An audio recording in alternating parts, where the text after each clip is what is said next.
Hello students, कैसे हो आप सब। हमने हमारी फर्स्ट जो वीडियो थी उसमें पढ़ा था कि रिंग क्या होता है, सब फील्ड्स क्या होते हैं, फील्ड्स क्या होते हैं एंड प्राइम फील्ड्स क्या होते हैं। उसके बाद देखो बेसिक सा था, हम फील्ड थ्योरी पढ़ रहे थे, लेकिन उसमें कुछ चीज़ें थी जो यूज़ हो रही थी और हम उसको क्या कर रहे थे, समझते हुए चल रहे थे। तो पहले वहाँ पे हमने कुछ डेफिनेशंस देखी। अब उसके बाद जो आज का लेक्चर वीडियो जो और होगा जिसमें हम क्या देखेंगे, डेफिनेशंस देखेंगे जो वहाँ पे यूज़ होंगी। उसके बाद हम फिर नेक्स्ट वीडियो से क्या करेंगे, फील्ड थ्योरी को स्टार्ट कर देंगे, बिल्कुल फील्ड थ्योरी पढ़ना शुरू कर देंगे। देखो आज के वीडियो में सबसे पहला टॉपिक क्या रहेगा हमारा, ज़ीरो डिवाइजर्स।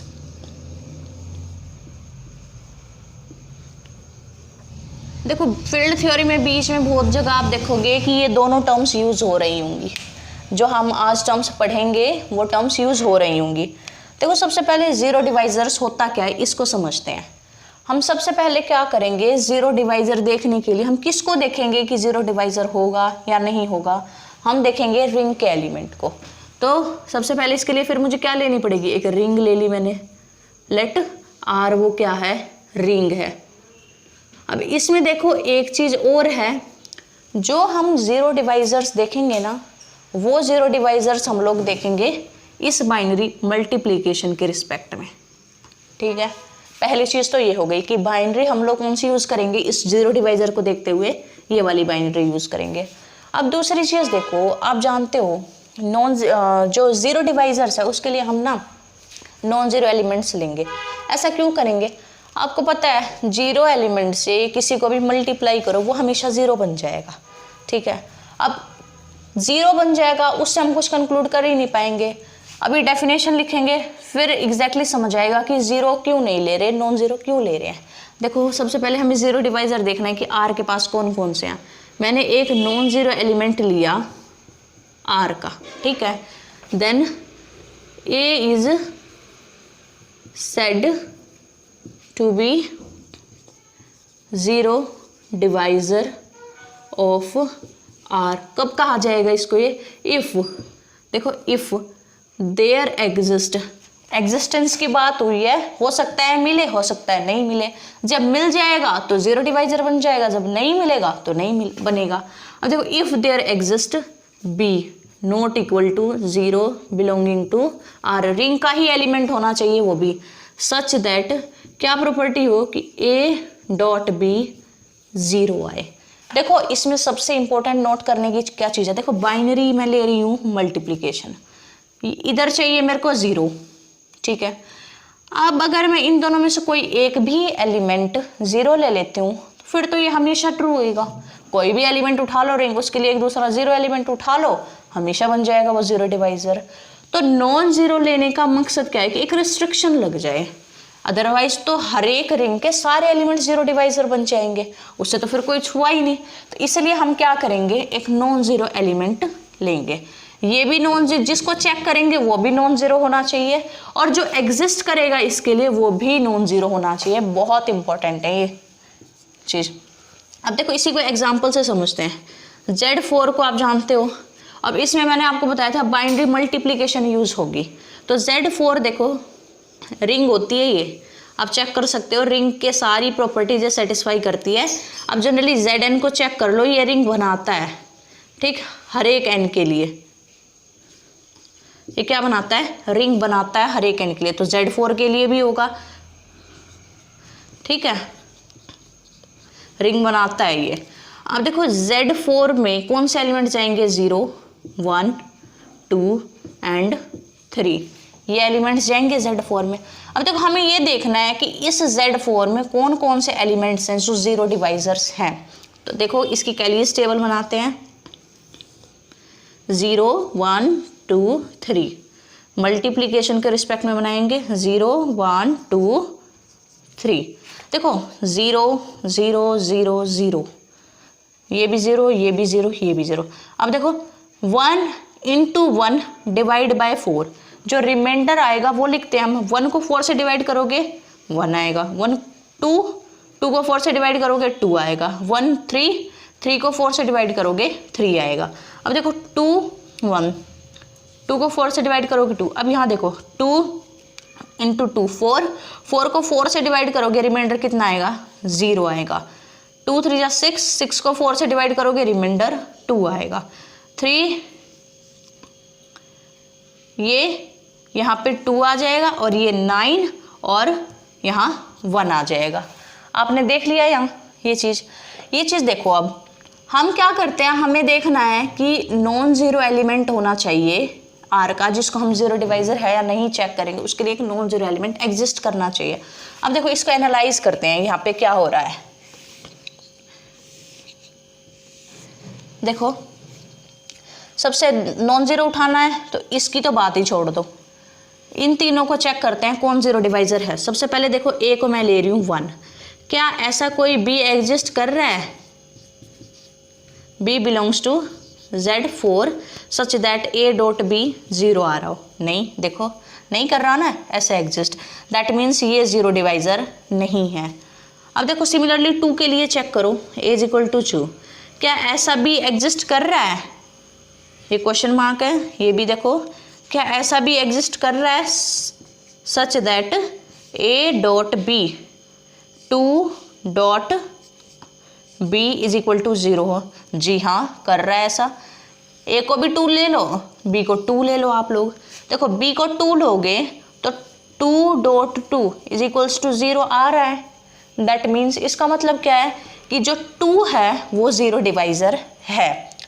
2 क्या है, ज़ीरो डिवाइज़र बनेगा, भाई 2 तो बन गया ज़ीरो डिवाइज़र। अब देखो 3 के लिए देखो कोई भी एग्जिस्ट नहीं कर रहा, इसका मतलब क्या है 3 ज़ीरो डिवाइज़र नहीं है। तो हमने क्या देखा, Z4 में ज़ीरो डिवाइज़र्स क्या है, ओनली 2, यानी Z4 में ज़ीरो डिवाइज़र सिर्फ 2 है। अब एक और एग्जांपल देखते हैं।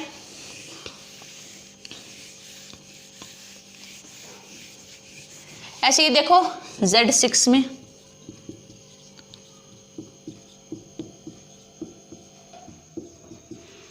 Z6 रिंग ली मैंने, हमें पता है Zn अगर रिंग बनाता है for all n belongs to n के लिए, तो ये क्या करेगा, इसके लिए भी बनाएगा। ठीक, बना ली भाई इसने रिंग तो बना ली। अब देखते हैं इसके ज़ीरो डिवाइज़र कौन से हैं। तो इसके ज़ीरो डिवाइज़र्स अभी आपने सीखा कि Z4 के कैसे निकालते हैं, इसके ज़ीरो डिवाइज़र्स आप खुद से निकालो। अगर ना हो निकले तो मुझे बताना, मैं बता देती हूँ कौन कौन से होंगे। इसका ज़ीरो डिवाइज़र एक होगा 2, ठीक, एक होगा 3 और एक होगा 4। ये 3 एलिमेंट्स इसके क्या बनेंगे, ज़ीरो डिवाइज़र्स बनेंगे। अब करके देखना, नहीं हुआ तो कमेंट करके बताना, मैं बता दूंगी फिर कि ये कैसे होएगा। ओके, अब हम हमारा दूसरा टॉपिक है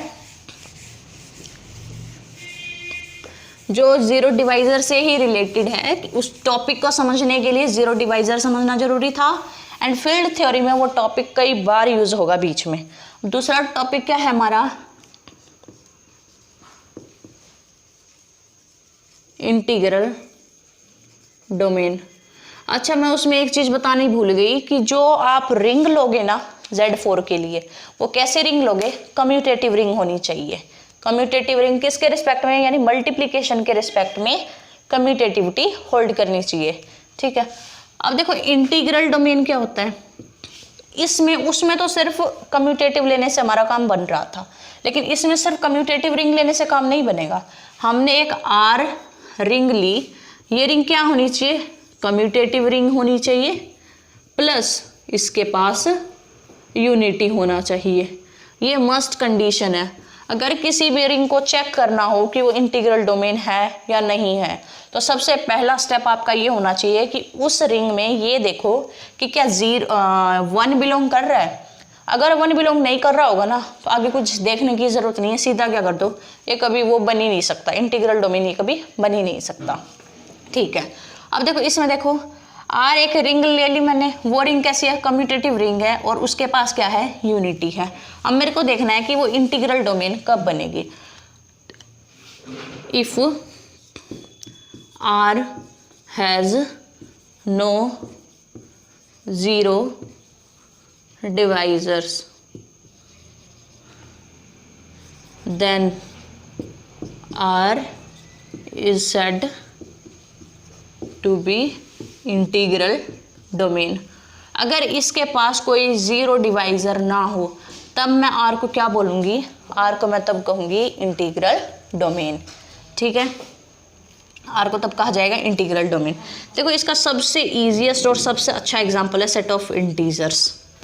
हमने ज़ीरो डिवाइजर्स में क्या पढ़ा था कि एक नॉन ज़ीरो एलिमेंट लो रिंग से, उसके लिए एक नॉन ज़ीरो एलिमेंट बी मिलना चाहिए such that A dot B is equal to zero हो।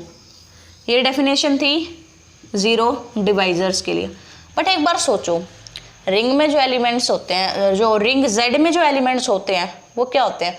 अगर मैं किन्हीं भी दो एलिमेंट्स की प्रोडक्ट ज़ीरो करती हूँ तो ऐसा कभी होगा कि इन दोनों में से कोई भी ज़ीरो नहीं होगा।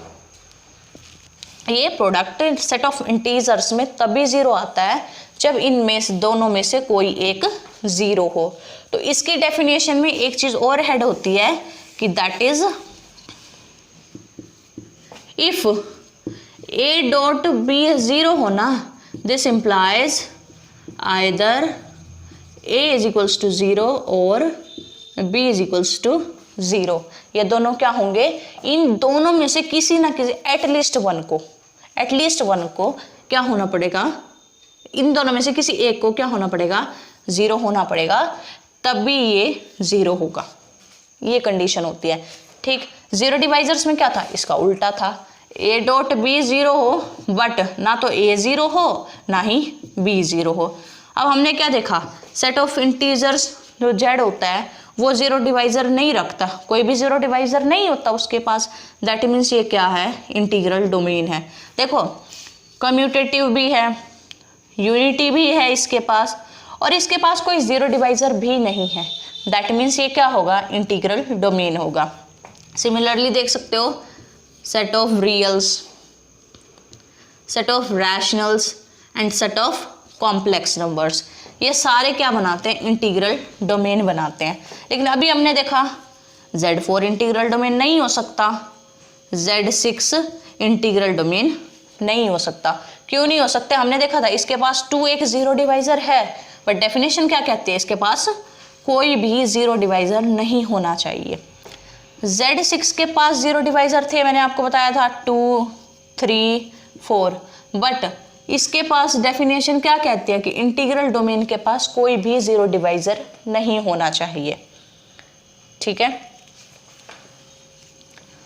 अब देखो हमारा जो लास्ट टॉपिक है इस वीडियो का वो और समझ लेते हैं एक बार।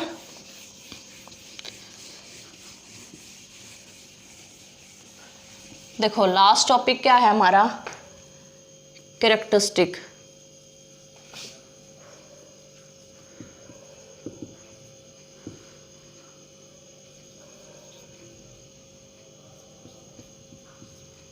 किसी भी रिंग की कैरेक्टरिस्टिक क्या होती है?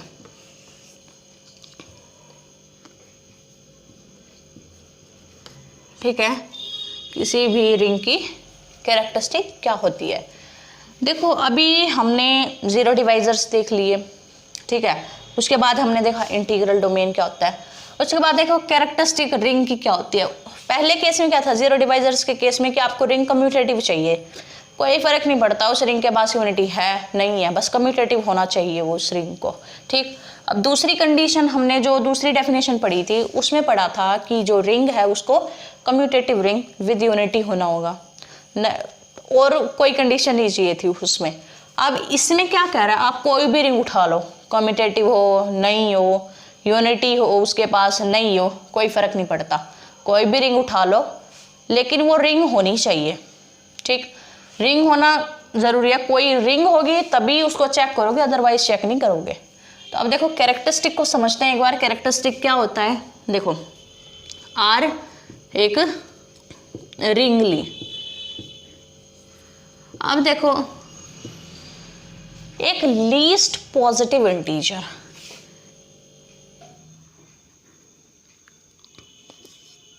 लीस्ट पॉजिटिव इंटीजर माना मैंने n,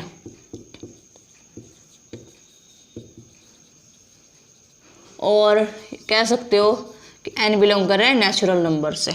ठीक है, क्योंकि ये किसके इक्वल होता है? z प्लस ये होता है नेचुरल नंबर भी।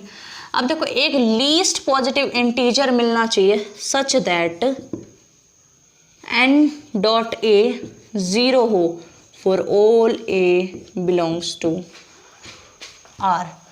ठीक है, ये सॉरी रियल वाला R लिख दिया मैंने, ये R नहीं होगा, रिंग R। क्या होगा, एक रिंगली अगर आपको कोई एक ऐसा पॉजिटिव इंटीजर मिल पा रहा है सच दैट ये कंडीशन होल्ड हो रही हो, तो आप उस रिंग को वहाँ पे जो कैरेक्टरिस्टिक होगी वो रिंग R की क्या होगी, n होगी। ये लीस्ट पॉजिटिव इंटीजर n जो होगा उसका कैरेक्टरिस्टिक होगा। ठीक है, अब देखो कैरेक्टरिस्टिक भी देखो, जैसे z है भाई, एक चीज और देखो, अगर ऐसा कोई n लिस्ट पॉजिटिव इंटीजर मिल रहा है ना सच दैट ऐसा हो रहा हो, तब तो उसकी कैरेक्टरिस्टिक n आ जाएगी। बट अगर if there does not exist any n belongs to natural number such that n.a 0 हो जाए, देन कैरेक्टरिस्टिक ऑफ R क्या हो जाएगी, 0। देन कैरेक्टरिस्टिक ऑफ R 0 हो जाएगी। अब देखो इसके लिए examples low, set of integers. क्या आपको कोई, इसका मतलब क्या है, इसका मतलब है कि a को आप n टाइम्स ऐड कर रहे हो, a को आप n टाइम्स ऐड कर रहे हो। क्या आप ऐसा कोई n बता सकते हो कि जो कोई भी इंटीजर ले लूँ मैं उसको n टाइम्स ऐड करूँ, वो क्या आए मेरा, 0 आ जाए? नहीं, ऐसा कोई n एग्जिस्ट नहीं करता। तो इसकी कैरेक्टरिस्टिक क्या होएगी, 0 होएगी इसकी कैरेक्टरिस्टिक। एक ऐसा एग्जांपल है हमारे पास जिसमें ये नहीं होता, तो इसकी कैरेक्टरिस्टिक क्या होएगी, 0 होएगी। सिमिलरली देखो आप, ये थोड़ा सा इधर लिखते हैं, देखो सिमिलरली आप क्या देख सकते हो, set of reals, set of rationals, set of complex numbers, इनके पास भी देखो ये रिंग बनाते हैं, बट इनके पास भी क्या नहीं होता, ये इनकी कैरेक्टरिस्टिक भी 0 होती हैं। क्यों? क्योंकि कोई एक ऐसा वो मिलेगा ही नहीं आपको कि for all a belongs to R, Q या C n.a क्या आ जाए, 0 आ जाए, ऐसा कोई n आपको नहीं मिलेगा। तो ये क्या है कि इसकी कैरेक्टरिस्टिक क्या हो जाएगी, फिर 0 हो जाएगी। ये तो देख लिया कि जब कैरेक्टरिस्टिक 0 हो रही थी। अब एक बार ये और देख लेते हैं कि कैरेक्टरिस्टिक n आने वाले एग्जांपल्स और देख लेते हैं एक बार। देखो Z6 लो, 0 1 2 3 4 5 ये लेते हैं। देखो 0 को तो कोई फर्क नहीं पड़ता कितनी बार वो करा लो, एक बार कराओगे तब भी 0 आएगा, 2 बार ऐड कराओगे तब भी 0 आएगा, 3 बार कराओगे तब भी 0 आएगा। तो 0 को तो अभी थोड़ी देर के लिए हटा ही देते हैं। अब यहाँ से देखो 1 को कितनी बार ऐड कराऊं कि ये एडिटिव आइडेंटिटी आ जाए मेरे पास। ठीक है, ये क्या होती है, एडिटिव आइडेंटिटी होती है। यहाँ जो ये 0 आता है ना वो एडिटिव आइडेंटिटी होती है। 1 को कितनी बार ऐड कराऊं कि 0 आ जाए, यहाँ बाइनरी +6 में देख रहे हैं हम एडिशन में, तो 6 टाइम्स ऐड कराऊंगी तो 0 आ जाएगा। ठीक है, 2 को कितनी बार ऐड कराऊं कि 0 आ जाए, 3 बार ऐड करा दूं 0 आ जाएगा। 3 को 2 बार ऐड करा दूं 0 आ जाएगा।